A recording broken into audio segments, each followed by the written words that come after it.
Vous faire cette petite vidéo en ce 14 septembre, car c'est mon dernier jour euh, au cabinet en tant que chirurgien dentiste en libéral à Marseille depuis 16 ans. Étant donné que je refuse catégoriquement de servir de cobaye dans cette mascarade sanitaire et je refuse de céder au terrorisme ambiant. Et donc c'est mon dernier jour. Les autorités sanitaires ont décidé de mettre sur la touche plus de 300 000 professionnels de santé, ce qui est extrêmement grave parce qu'il s'agit ici de mise en danger de la vie d'autrui. Je vous invite à lire le communiqué que j'ai laissé à ma patientèle pour les en informer. Alors ils sont en rogne parce qu'ils sont abandonnés et j'ai plein de patients en cours, des patients de prothèses en cours. Qui va les soigner? C'est totalement irresponsable, c'est inouï en fait, c'est inouï, je sais même pas comment on peut qualifier ça. C'est extraordinairement violent. Je parle même pas des urgences. J'ai reçu hier une urgence, une cellulite, une dame en souffrance. Il va falloir, bon, on l'a mis sous traitement, mais il va falloir après la soigner. Qui va la soigner? Quel dentiste? Étant donné que tout le monde est déjà complet sur plusieurs mois. Donc c'est complètement délirant. C'est mon dernier jour. Euh, Apparemment, Macron et sa clique veulent fabriquer des sans-dents, clairement. Ça sera, enfin, je ne sais pas moi quoi faire des prothèses. D'ici quelques mois, il va falloir tout refaire. Les dents ne seront plus les mêmes. Les caries auront avancé, etc. Donc nous vivons des moments extraordinairement violents. Par contre, ne lâchez rien, parce qu'ils vont reculer. Vous verrez, ça va durer que quelques jours. Ils vont reculer, ils seront obligés, car il y a des gens qui vont mourir. Les personnes âgées qui sont seules chez elles et qui sont dépendantes du passage de l'infirmière et du médecin vont mourir pour manque de soins, perte de chance. Les ambulanciers sont déjà, il y a un très gros manque d'ambulanciers en France. Alors là, c'est extrêmement grave parce que refuser voilà, là, c'est la mort assurée hein, pour une crise cardiaque ou un AVC. Les conséquences sont extrêmement lourdes. Donc, j'invite les patients à se plaindre auprès des ARS qui servent de bras armés le mercenariat de Macron.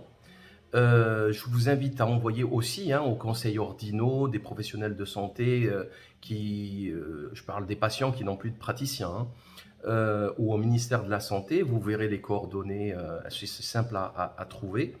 Il ne faut pas se laisser faire, d'autant que l'OMS vient de déclarer que la vaccination ne mettra pas fin à la pandémie.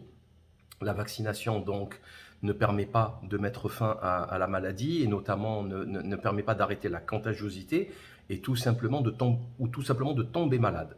Donc, il est hors de question de rentrer dans ce jeu totalement absurde. Ce n'est pas professionnel, ce n'est pas scientifique, ce n'est pas médical. Donc, pour résumer la situation, je suis chirurgien dentiste depuis le 15 mars 1999. J'exerce en libéral depuis le 15 mars 2005. C'est le même jour, je n'ai pas fait exprès. J'ai des compétences, je suis diplômé de la faculté d'odontologie de Marseille, la Timone, ex-Marseille 2. J'ai tout le matériel nécessaire, j'ai l'expérience nécessaire, mais je ne peux plus travailler. Quel pays au monde, quel gouvernement au monde peut oser faire une chose pareille? Ça fait 18 mois qu'on travaille, il n'y a jamais eu de cas Covid dans notre cabinet, jamais, jamais. Il n'y a jamais eu de contamination, jamais de cluster. Pourtant, nous sommes, les chirurgiens dentistes, le métier le plus exposé aux bioaérosols, avec les turbines, les sprays, les triples sprays, etc. Donc, quel danger? Il s'agit de quel danger? 90% du personnel soignant a, semble-t-il, accepté la vaccination. Donc, on est bien au-delà du seuil d'immunité collective. Donc, s'entêter dans cette direction est criminel, clairement criminel.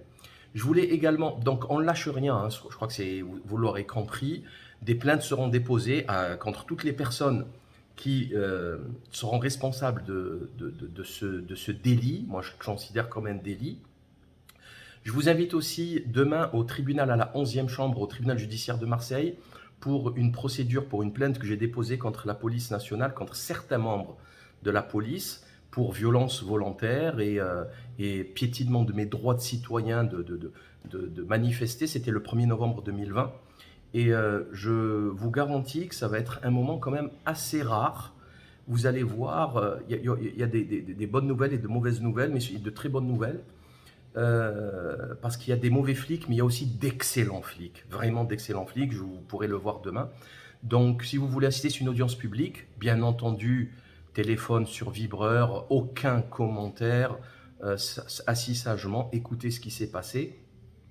Vous pouvez venir, donc c'est la 11e chambre, demain à 9h30 à Marseille, demain mercredi 15 septembre, donc c'est le premier jour de chômage technique pour moi, et en même temps je serai au tribunal, donc, et je vous tiendrai au courant tout de suite après du déroulement. Passez une excellente journée, on ne lâche rien, on ne lâche rien, ils ont besoin de nous, c'est nous le peuple, c'est nous la nation, et certainement pas Macron, le banquier de Pfizer, le client de McKinsey, les criminels de McKinsey impliqués dans un scandale meurtrier aux États-Unis des opioïdes de synthèse d'Oxycontin pour Doux Pharma, etc., etc. Pfizer, j'en parle même pas, des amendes, de la corruption, enfin c'est sans commentaire. Donc à très bientôt pour la suite, je vous tiendrai au courant dès demain. Ciao.